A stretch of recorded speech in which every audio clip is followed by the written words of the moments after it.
Hey, I'm Brian Van, sportbiketracker.com, and today we're going to break down the driven racing blockoff plate install on our 2018 STG GSX-R1000 project bike.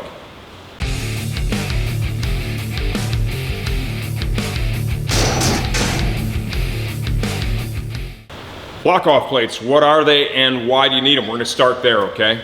And just so you're aware, this is all closed course operation stuff. You can see this is a race bike, no plate, no signals, okay? You're removing and disabling emission components. This is closed course only at this point. When you install a full exhaust system, there's a few things that you need to do along with it. Taking this bike as an example, we've got our full system. You're going to have your exhaust valve. The motor is in the tail of this bike. That's where it is on most bikes. You're eliminating your exhaust valve, so you need to get that servo motor off there. Most of the current bikes, that's going to turn on a check engine light. Nobody digs that. You can put on a servo buddy to make that go away if you don't want to do anything else. But realistically, there's more to the project than just that. We also, to get the fueling correct, we have our air injection system, okay? This needs to be removed when installing a full system. It's best practice. Remove this, right? Put block-off plates on top of the valve covers. We're going to show you how to do that on this GSX-R1000R here. So once you've done this, remove the exhaust servo motor, you got your full system on it. We also recommend doing a flash tune. We sell a lot of the FT ECU kits. We have bike side harnesses, which we installed on this bike, bench tuning kits where you can do it at your PC. Either way, these give you unrestricted files that allow you to make sure you don't have any check engine lights, okay, when you remove things like the exhaust or the pair system, the air injection system, or the exhaust servo motor. Also helps you to get all the power and drivability that you really want when installing a full system on your motorcycle, okay? Saying all that, remember, when you're making modifications like this, you gotta think about things like warranty, all those different things, okay? Important that you understand that before you do it. Not street legal, okay? And when you're flashing the ECU and installing a full system and removing parts, it can have an impact on your warranty, and a lot of that really depends on your dealer. If you're interested in doing this project on your GSX-R1000, we're going to show you every step of the way what it takes to get that done. Okay, now let's dive right into the block-off plate installation itself. You can see I've got a lot of the body work off the bike already. We've got multiple projects going on at the same time with the bike. So I opted to just leave it disassembled. But this video here is really going to focus on the specifics of installing the block-off plates. It's important to understand we are also doing a flash tune on this motorcycle. That is going to make sure our engine light is off. Got to pull the gas tank to do this.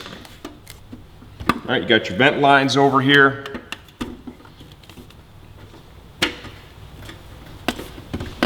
Pull those off. A lot of times you can get that one, just leave the clamp on it, pop that off like so. Get your harness here. Now how much of this you can see. This is really pretty simple stuff. Suzuki, man, they just do a great job of producing a motorcycle that is easy to race prep. Love that. You can prop the tank up if you feel like you need to do that.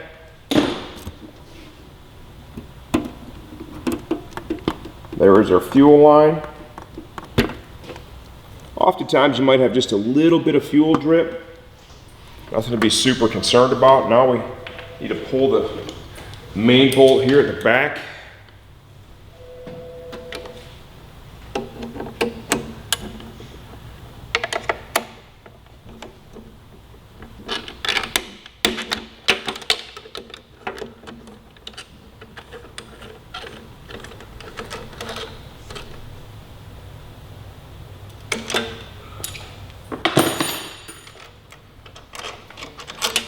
Like so. And there you have it, fuel tank is off the bike. Okay, now we need to get the airbox off the motorcycle as well. There are Phillips screws all the way around. There's 2 in here. There's a 10 up here.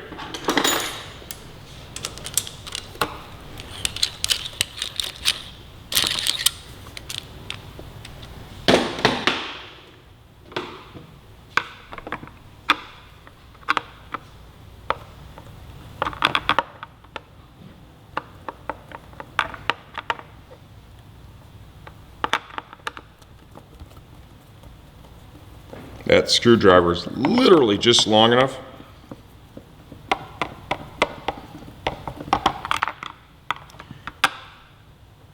If you have a screw gun, you could use that here on these screws if you want to.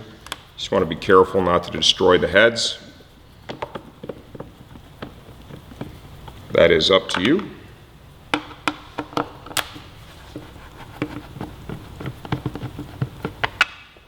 Okay, all the screws are out. I'm going to go ahead and pull the fuel line. Just pull up on that clip, release it. Yeah, you probably get a little bit of fuel dripping, that's no big deal. The fuel rail bolts.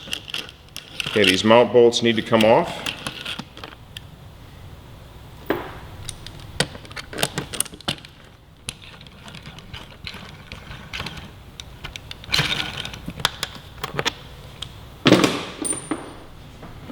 Okay, now, the top half of our airbox is loose. You can do a couple of different things with this. You can fold it out of the way like this and leave the rail harness all plugged in. Okay, that's one option. Just kind of drape it over to the side, or you can disconnect all the fuel injectors. We're going to go with option A, just letting it hang out. Okay, now we need to get the lower portion of the airbox removed. There are Allen fasteners that are in there that bolt to the throttle body that we need to remove. Just going to use a 5 T-handle here. It's internal hex fasteners.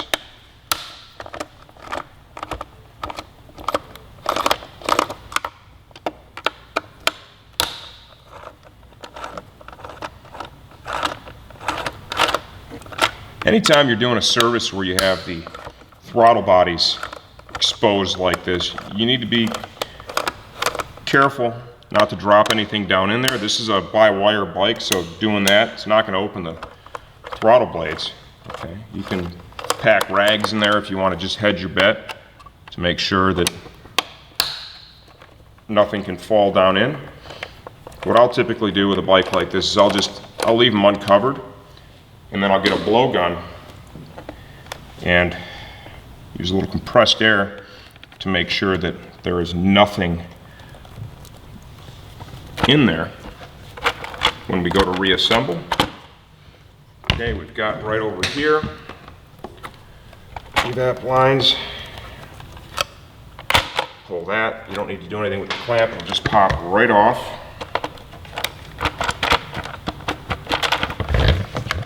Okay, then from here, I kind of work it in a backward motion a little bit to clear the frame. Then we have a second line right here, and then we have a connector. Need to disconnect that, and we'll go ahead and pull this one.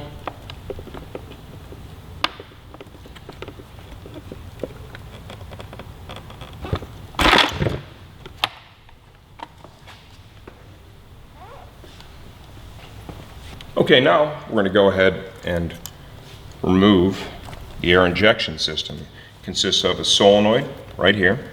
Disconnect that electrical connector from it. And then you have these two plates right here on top of the valve cover. They're held on with 8mm hex fasteners. Just going to use a T-handle.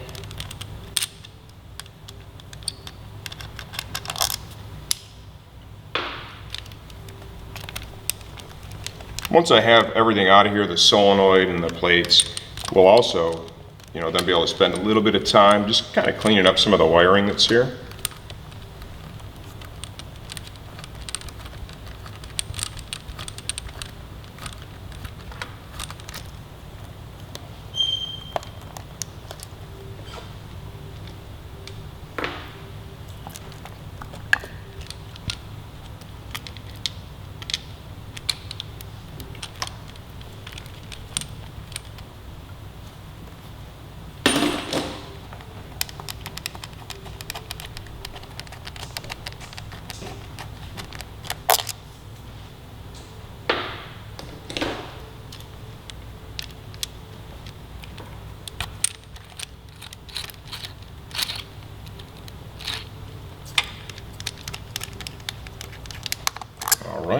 Last one.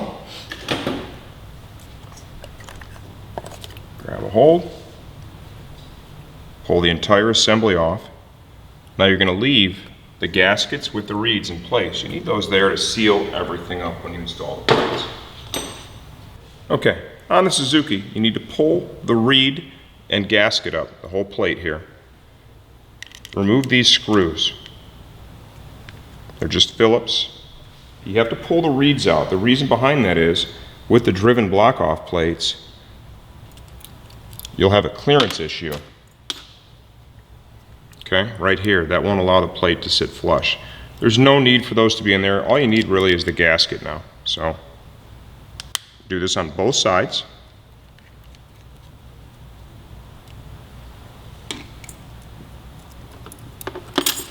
Okay, now all we have is our gasket and plate. Drop that in. And the plate will sit nice and flush. Even though there was none from the factory, I'm going to put just a little bit of blue thread locker on each one. Reusing the OEM fasteners here.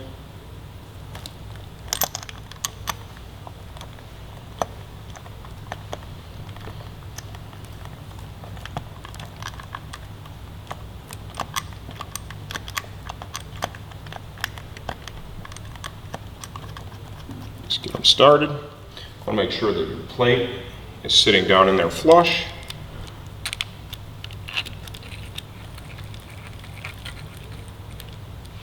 Just get that seated, no real torque. Make sure you do both like that before you begin to tighten the fasteners.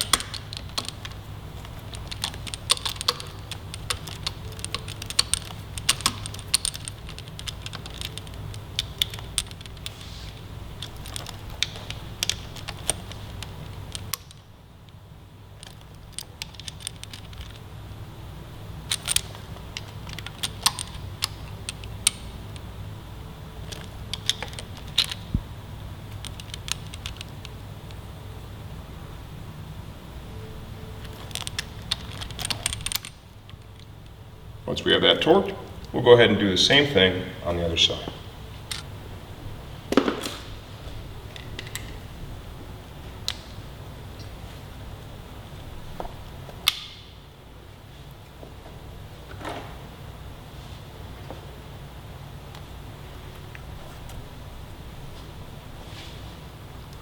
All right, we'll go ahead and get these started, just finger tight.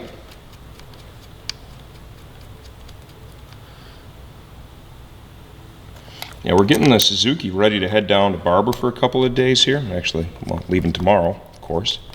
And got a lot of projects on this thing going all at one time right now, and that's why the bike's so disassembled. Graves exhaust, got a flash tune, and then of course the block-off plates. All being done here at the same time. Our race body work is all painted up.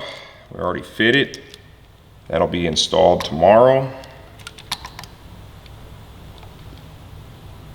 All right, nice and even here on the torque.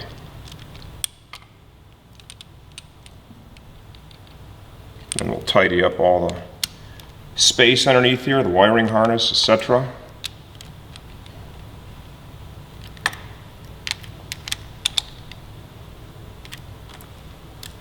Like so. Okay, see, I tidied this up a little bit. A couple of cable ties, rerouted some stuff. I pulled the fans out of the bike, so I've left all the connectors on the harness. Okay, I'm not stripping that apart just yet.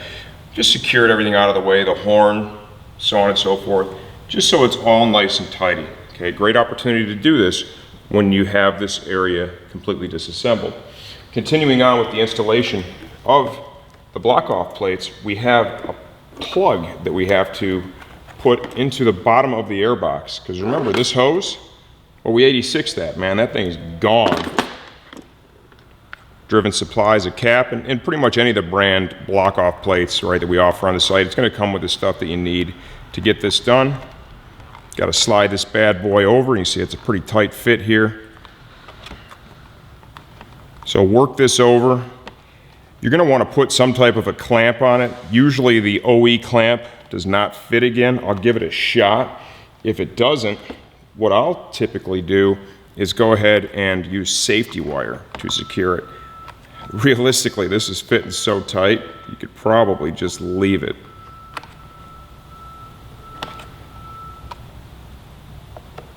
Okay, there. Let's go ahead and take a look at the clamp and see if we're going to be able to reuse that. I'm actually going to try and stretch it a little bit, make it tighter.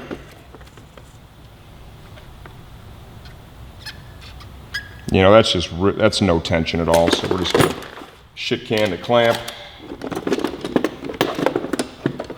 Just a short piece of safety wire is going to get us done here.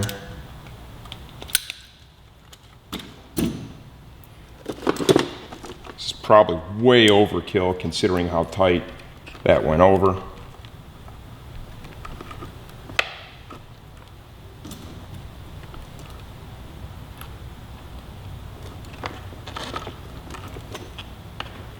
Position it, twist it up.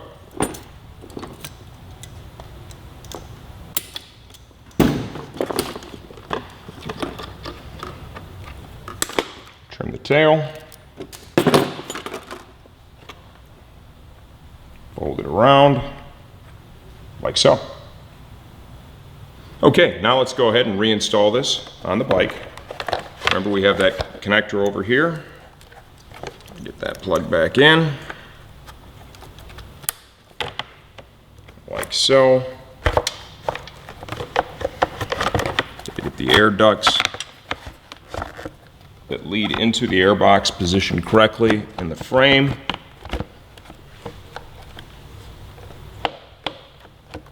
All right, get that to drop down on there. You want that to happen with relatively little pressure, okay? If you're really pushing it down, something's in the way, you need to take another look at it and get that straightened out. Now we'll get our velocity stacks, drop those back in.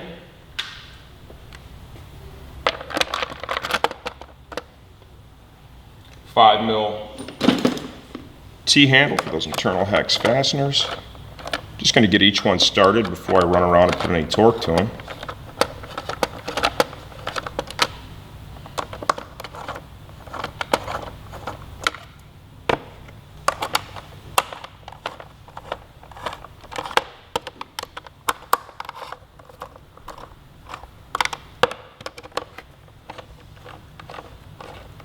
All right, once they're all started, I'll just kind of run back and just get them seated.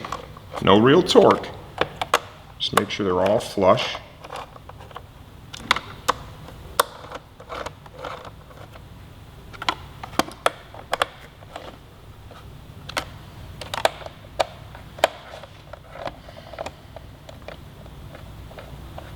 Like so, and then just start to torque them down.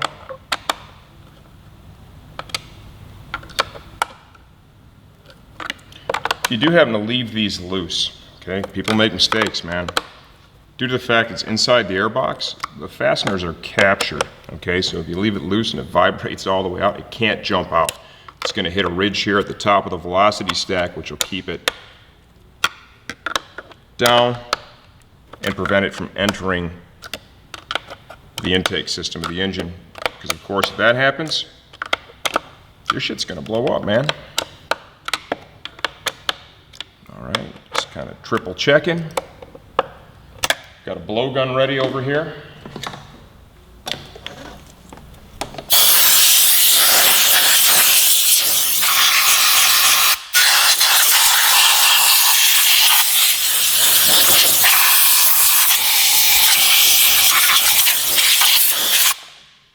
Cheap insurance.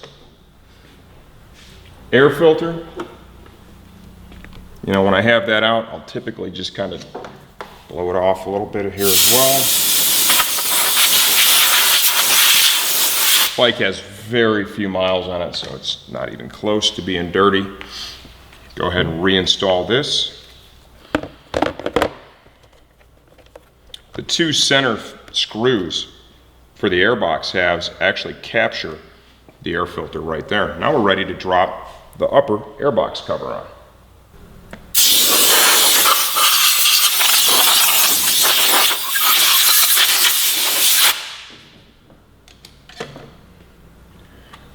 Is that necessary? Hard to say. Cheap insurance, okay, once again.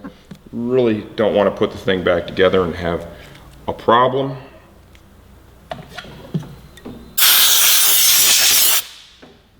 Take a look at the seals for the injectors, make sure everything looks good to go there before you drop the rail back in place. Okay. You'll feel them push down in there, like so. A little fuel dripping, don't worry about that, it's not a big deal. Now we need to put all the fasteners back in that upper airbox cover.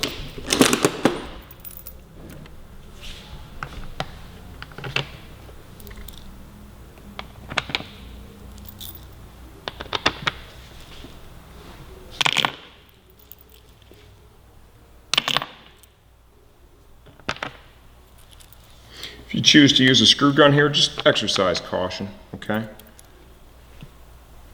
Before I tighten down any of the screws or even the fuel rail fasteners, I want to get them all in place and get them threaded in a little bit.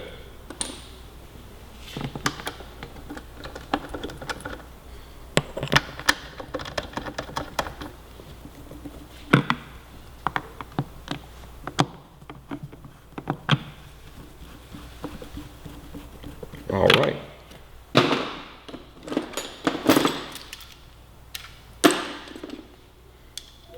As you can see, this project really is not that difficult, man.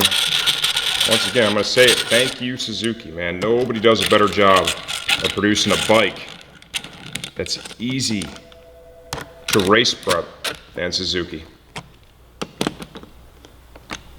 All right, get those snug. We've got the front fastener here for the lower half of that airbox.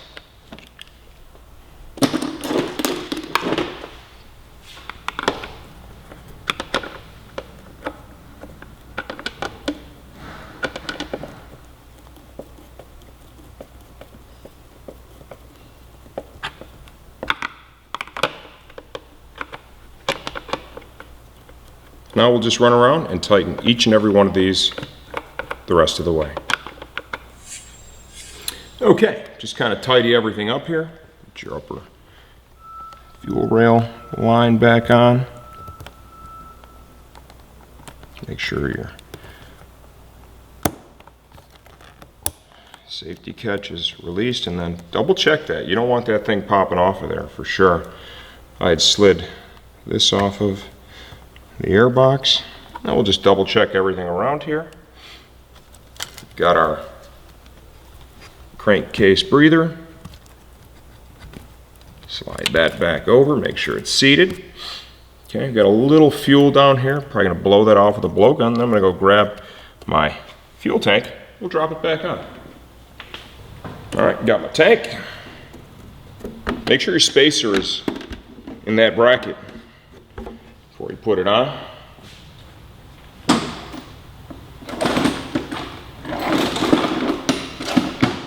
Grab the fastener.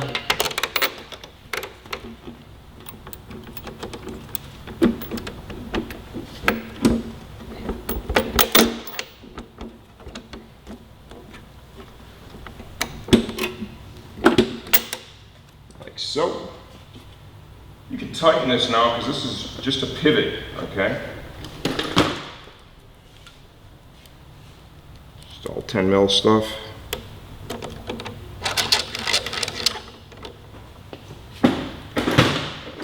Backup wrench.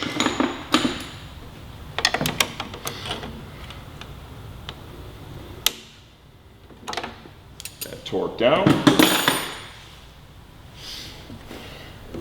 If you prefer, you can, put a prop under the tank to hold it. Typically won't do that. It's pretty sensitive stuff here too. It's your fuel line. You want to make sure that when you get it slid over, it is positively engaged. Get that lock, double check, even triple check, okay? Also, when you lower the tank, make sure that you don't kink it. you don't kink the, kink the fuel line, okay? If you kink the fuel line, it's obviously going to have a seriously negative impact on the performance of the motorcycle. That goes without being said. On this bike, by design, it's pretty difficult to get that kinked, okay? So odds are you're going to be okay. Nevertheless, it's important that you're aware of it.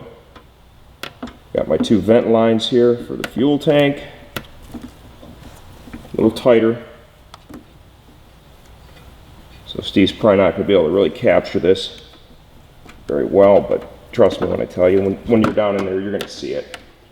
Okay, now, as I lower that tank, just going to kind of eyeball, make sure everything's cash money. I like it. Make sure our fasteners up front here are going to be lined up.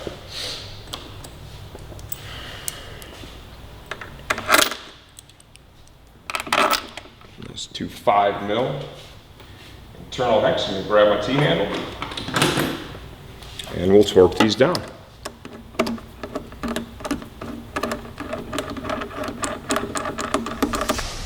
Okay, there you have it.